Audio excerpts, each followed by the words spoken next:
And now we welcome on another special guest. He's a Browns fan, but tonight he's doubling as a Jacksonville Jaguar fan, playing the role of the GM for the Jags. So we have to welcome on longtime listener, Jack Huepler. How you doing? I'm doing great. How are you, Wally? I'm doing really well. It's great to have you again, and you're doing us a favor picking for the Jags. So without further ado, we'll throw it right on over there. What are you doing with the 24th pick? All right. With the 24th pick in the NFL draft, the Jacksonville Jaguars select Brian Branch, defensive back, Alabama. So the first question's got to be, we know this is kind of a soft safety class, but the Jaguars, there's a desperate need there. Why did you decide to go first round safety opposed to maybe doing it later down the draft? Well, there's a couple options here for me. So offensive line was a big issue. Defensive line also kind of a little suspect with the total sack numbers weren't great. But I'm just hoping that defensive back will solve that issue as well, since they're 30th in pass defense DVOA last year. And offensive line, I saw Look at two this of them. guy bringing Yeah. DVOA into it. Exactly. I'm prepared, man. Love it. But yeah, the two offensive linemen I would have considered were taken very early in this process, so I guess I kind of made my decision easier.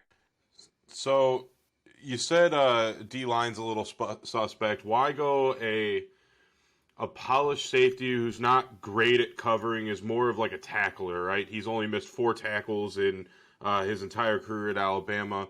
When somebody like Brian Breezy's still on the board, a defensive interior, versatile, big, can rush the passer, play outside the tackles. Why go safety when a big defensive lineman is still on the board? Yeah, so I was thinking about that, but I just liked Brian Branch's versatility since the pass defense is so bad. Like he played corner at Alabama a little bit, but he might be projecting more as a safety in the NFL. But if an injury happens, or if maybe just in training camp he looks better as a cornerback, he gives you that versatility.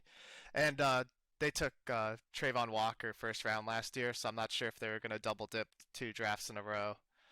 But I mean, maybe that could easily be a possibility too. They need help they need help in a few, especially in the trenches and the defensive back. So well, don't get David started on the trenches, and I'm not going to be here to asking why not a different positional group, because that's going to be my question. I think you've nailed them on the both. I'm here to kind of back you up a little bit. Jags gave up the 5th most yards last year, as well as the 10th most touchdowns, right in the middle of the pack. So I think addressing that right off the bat, Alabama, I think the name on there speaks for it a little bit more, but kudos to you, Jack.